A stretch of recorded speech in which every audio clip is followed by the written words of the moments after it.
Eu sou a professora Riva Munhoz, do grupo de Estudos em Semiologia e Humanidades Médicas, e aqui dou continuidade a um vídeo anterior, em que refleti sobre uma anamnese, e agora dou continuidade com a leitura da segunda anamnese.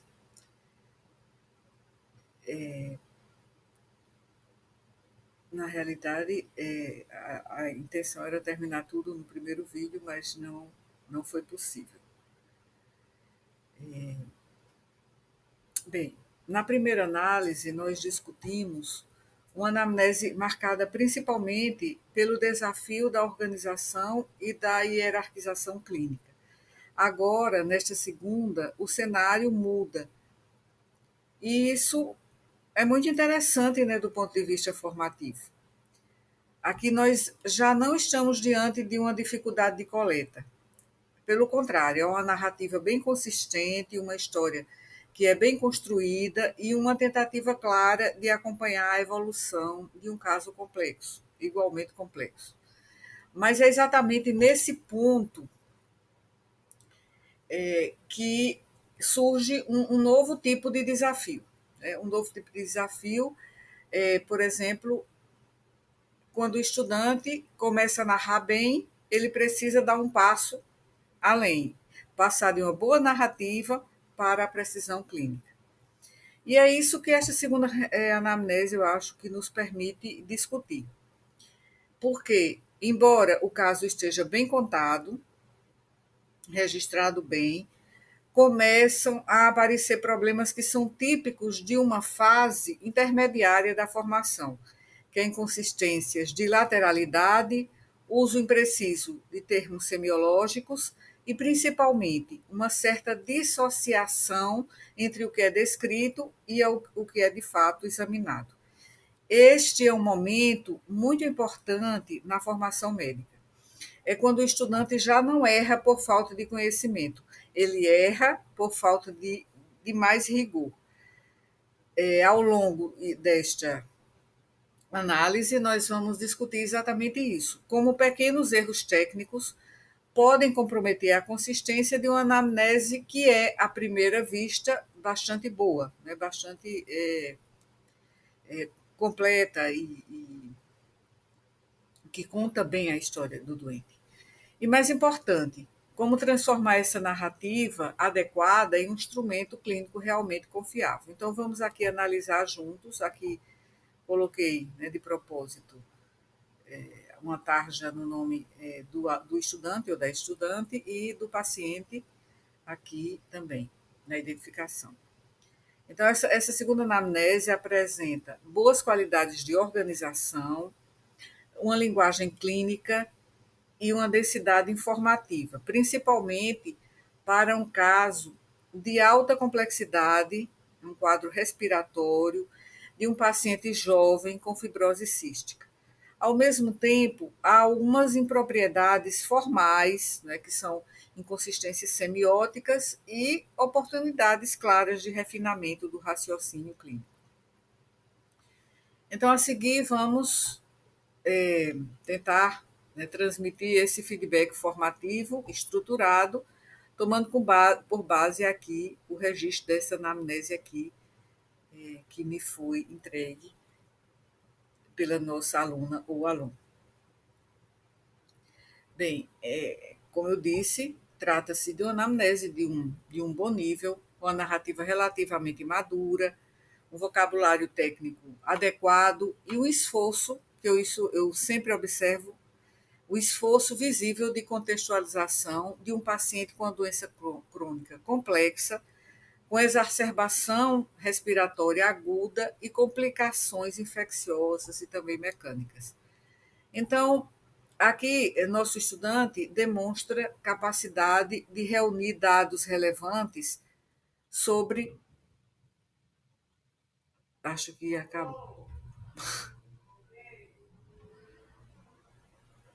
acabou de faltar energia aqui em casa.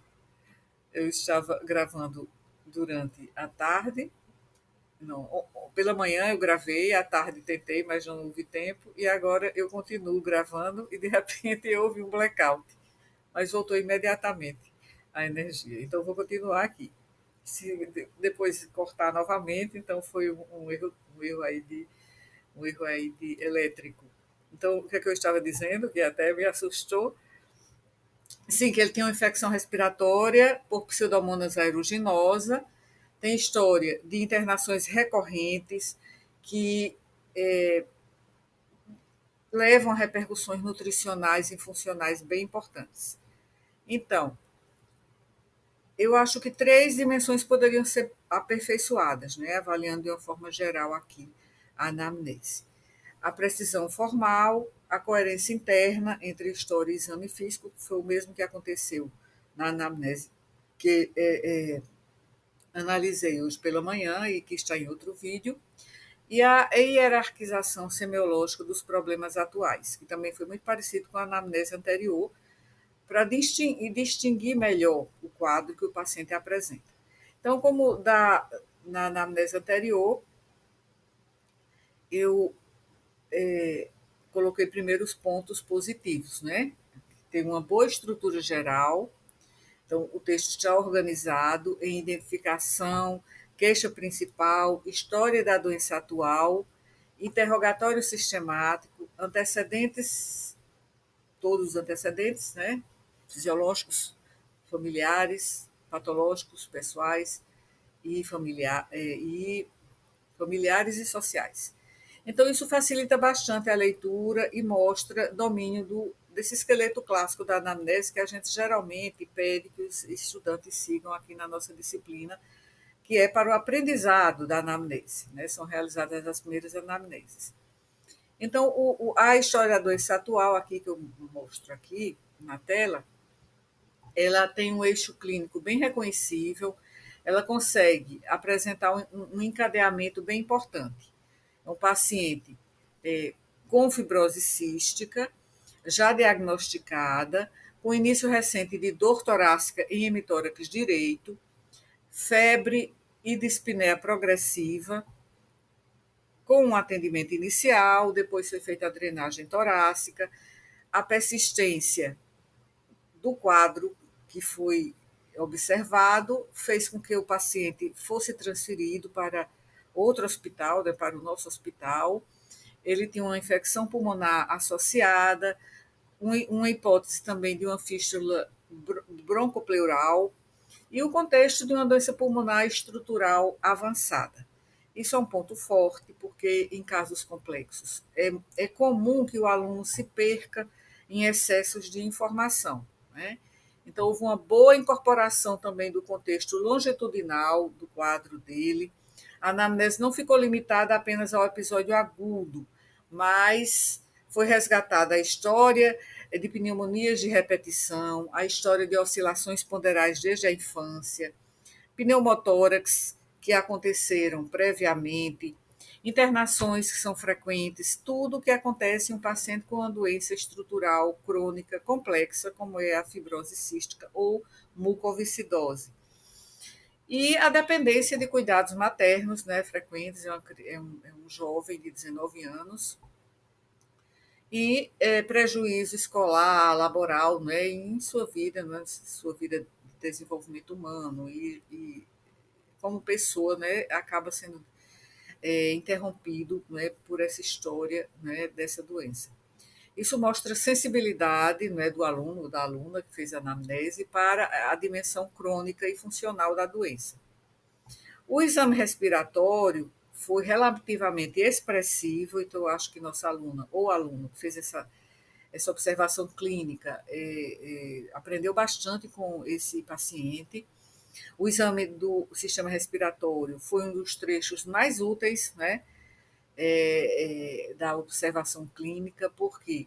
Porque descreve achados semiológicos coerentes com acometimento pleuropulmonar à esquerda, redução da expansibilidade, frêmito tóraco-vocal diminuído, hipersonoridade no hemitórax esquerdo, murmúrio vesicular reduzido à esquerda e estertores finos, né, estertores crepitantes, nas duas bases, né, bilateralmente nas bases pulmonares. E houve uma boa percepção do estado nutricional, né? Então, a estudante ou estudante registrou baixo peso, o índice de massa corporal reduzido, o panículo adiposo e musculatura diminuídos, achados muito relevantes em um paciente com fibrose cística. Alguns pontos eu queria apontar como fragilidades, né? Como, por exemplo, o erro de nomeação, né? Por exemplo, após o item 4 aqui, baixando, vamos baixar aqui, após o item 4 aqui, né? Então tem, aparece, mas isso aqui também não é importante, certo? Aqui tem interrogatório sistemático, item 4, né?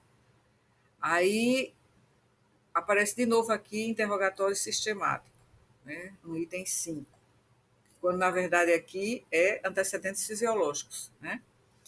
Isso é uma falha formal, mas apenas é a ordem, né, a numeração dos itens, né, mas não compromete a organização acadêmica do texto. Mas só para chamar a atenção desse erro só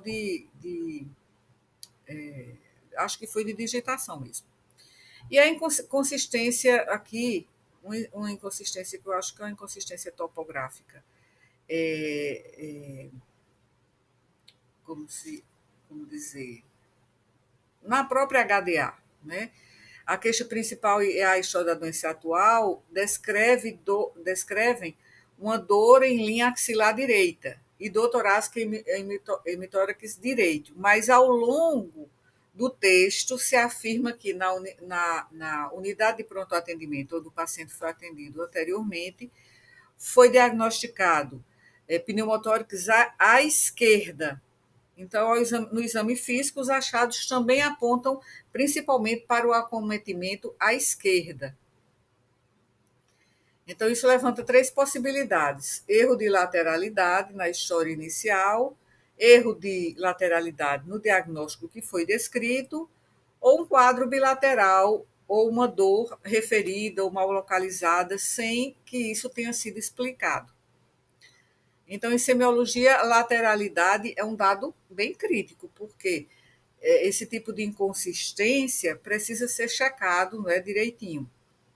Outro aspecto aqui na HDA é que, acho que foi aqui mais no final, aqui, aqui pneumotórax, né, aqui quando fala da no final, quando fala aqui da pseudomonas.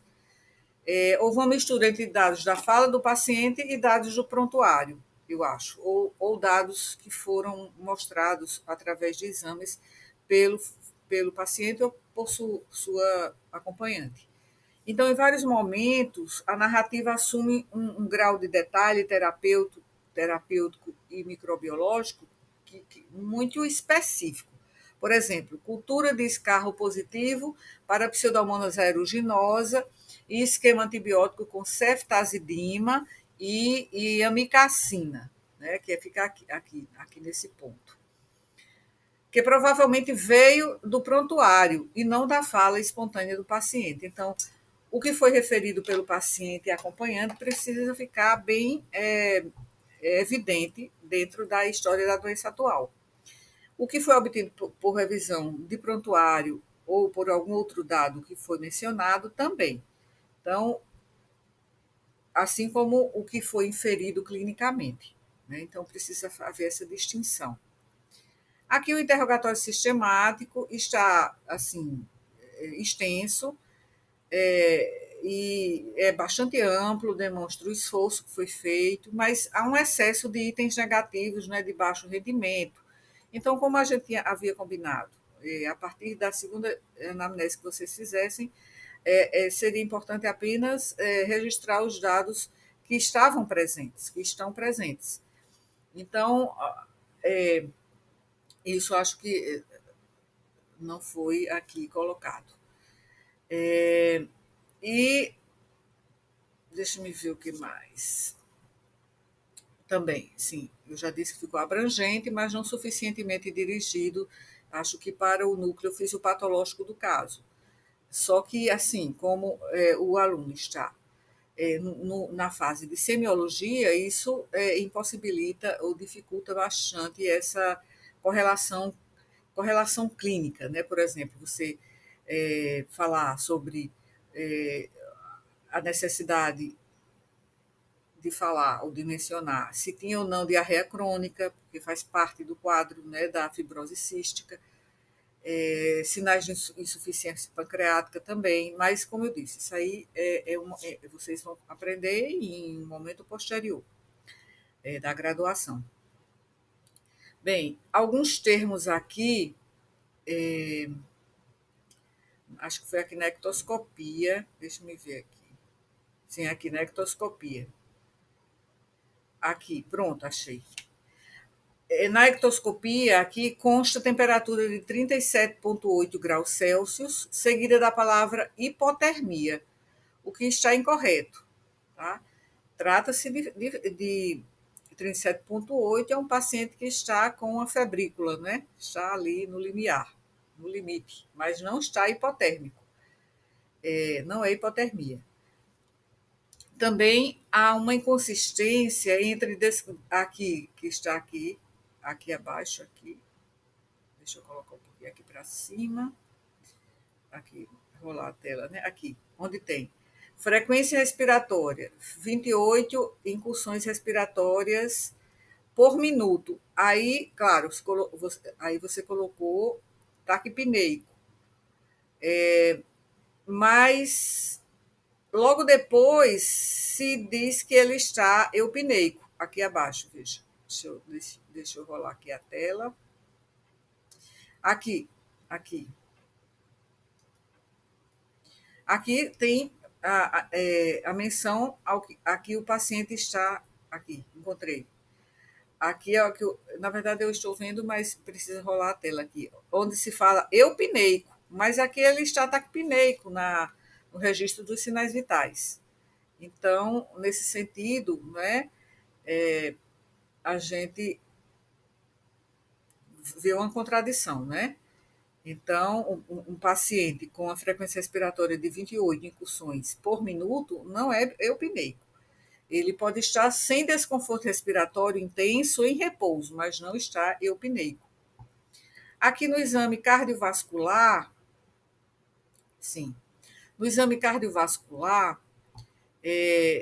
o texto descreve expansibilidade torácica, né? Aqui, cardiovascular. Tórax, simetria, sem abaulamentos.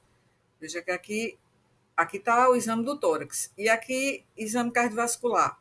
Aí aqui tem, descrevendo expansibilidade torácica, frêmico tóraco vocal, percussão pulmonar, murmúrio vesicular, ou seja, está repetindo elementos aqui do exame respiratório. Então, não há uma descrição propriamente dita do exame cardiovascular.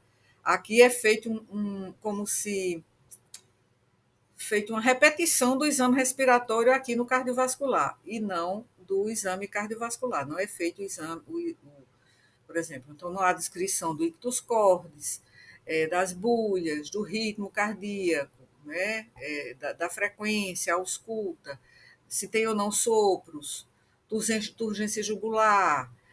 Então, está faltando aqui, né, os pulsos periféricos, está faltando o exame cardiovascular. Está aqui exame do sistema cardiovascular, mas aqui é feita apenas uma repetição dos dados que já estão aqui no exame do sistema respiratório. Então, mas houve uma identificação, né, bem feita do baixo peso do paciente aqui no IMC, né, do baixo peso ele tem aqui 17,1, né, quilos por metro quadrado, né, então foi aqui referido de forma adequada.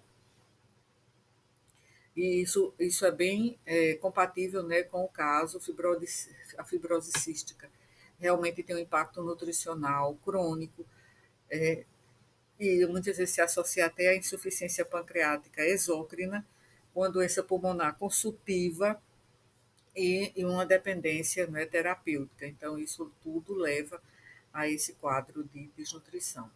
Aqui vou para os antecedentes, vou voltar aqui nos antecedentes familiares. Acho que foram pouco explorados aqui, antecedentes pessoais patológicos familiares, né? Então, aqui acho que foram pouco explorados. Em um paciente com doença como a fibrose cística, seria oportuno investigar consanguinidade, irmãos com sintomas respiratórios crônicos, mortes precoces da família, porque é uma doença, né, de incidência familiar, infertilidade masculina nos familiares, né, se houve já uma triagem genética ou suspeitas familiares. Então, acho que ficou aqui, assim, pouco explorado esses antecedentes familiares. Bom, devido à natureza, né, genética da doença.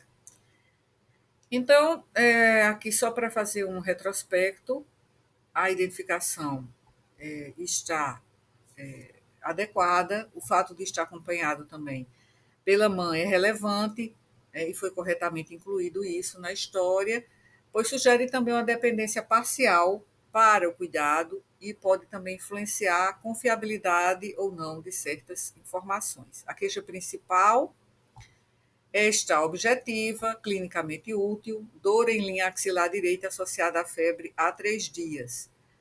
Entretanto, devido ao desenrolar, né, posterior do caso, teria sido interessante explicitar melhor a relação entre essa dor, a febre e a dispneia, né, que vem depois na história da doença atual. E seria interessante colocar aqui as queixas com as palavras do paciente ou da mãe do paciente, que é acompanhante, porque assim, eu não acredito que o paciente tenha dito dor em linha axilar direita, né, associada à febre. Então, é importante a gente colocar com as palavras do paciente aqui a queixa principal.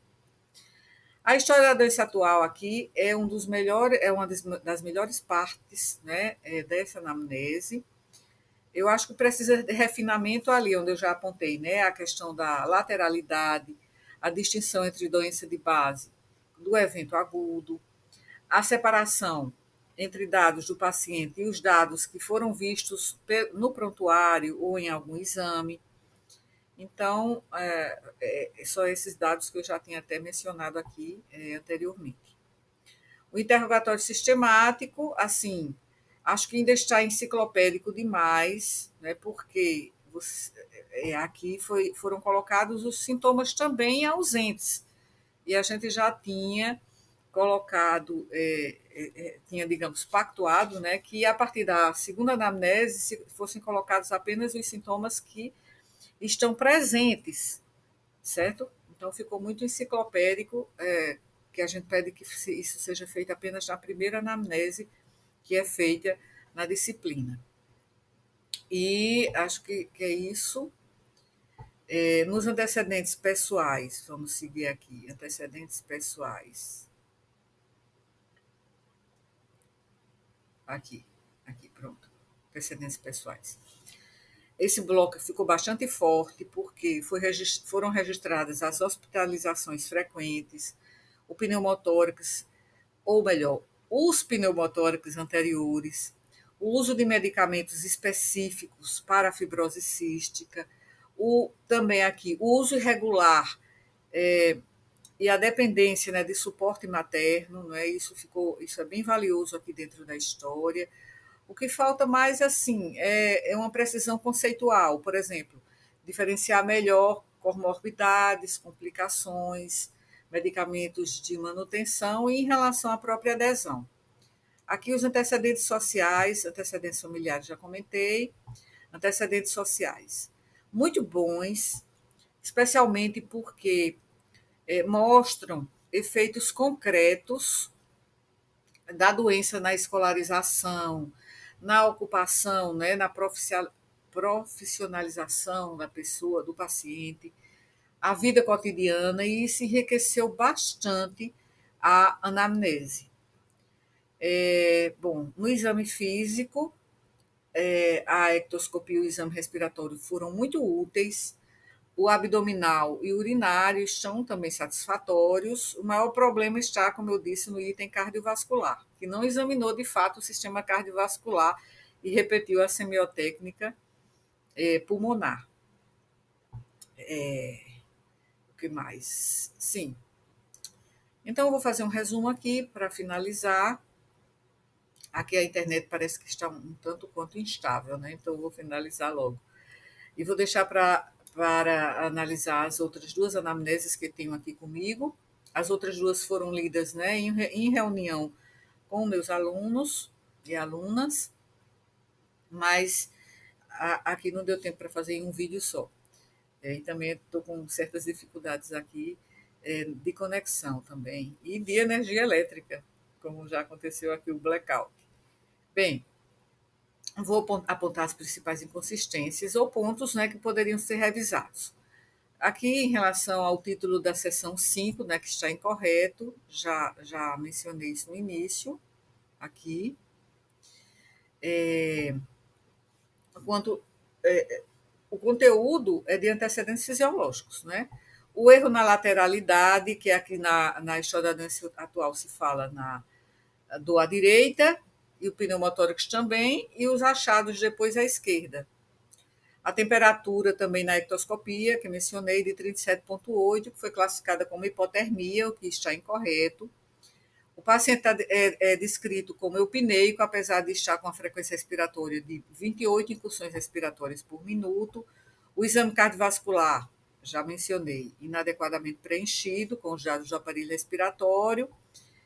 E, bom, é isso, né? Então, mas a gente pode também inferir o seguinte, que a anamnese revela clinicamente, de forma bem importante, né, e permite que a gente reconheça um paciente com fibrose cística já de longa data, doença pulmonar crônica estrutural, uma repercussão nutricional importante. O paciente apresentou colonização, infecção respiratória por pseudomonas, um pneumotórax complicado, possivelmente associado a uma fístula broncopleural, a dispneia aos esforços, né, com dessaturação prévia, o impacto funcional, escolar e social relevante para o paciente. Então, isso significa que o estudante, a estudante que elaborou esta anamnese, conseguiu colher dados suficientes para sustentar um raciocínio clínico consistente. Eu não conheço o paciente e eu já posso formular esses raciocínios clínicos consistentes. O desafio agora é tornar esse material mais preciso, mais coerente e mais semiologicamente hierarquizado, como eu já mencionei. Tá? Então, assim, caro estudante, cara estudante, a sua anamnese está bem organizada, demonstra boa capacidade de lidar com um caso clínico complexo. Há mérito na forma como você recupera a história longitudinal da fibrose cística do paciente, das hospitalizações recorrentes e do impacto funcional da doença. Então, a história da doença atual tem um eixo clínico compreensível, o exame respiratório traz achados úteis, e para avançar é importante ganhar mais precisão técnica, mais coerência interna entre os dados entre um ponto e outro da anamnese, revisar a lateralidade do quadro, corrigir o uso de alguns termos semiológicos e reorganizar o exame cardiovascular que ficou preenchido com elementos do exame respiratório. Então, o seu texto mostra boa base e eu fico bastante satisfeita. O próximo passo é torná-lo mais rigoroso, mais seletivo e mais integrado ao raciocínio clínico. Então, aqui eu vou finalizar, eu não vou nem fazer a rubrica da avaliação, que posso fazer depois, por causa justamente dessa instabilidade que eu estou percebendo aqui na própria logística aqui do ambiente. Certo? Então, até o próximo vídeo. Continuando aqui a nossa reflexão, a nossa análise das anamneses feitas agora no final do semestre, aqui da nossa disciplina de semiologia médica. Então, até o próximo vídeo.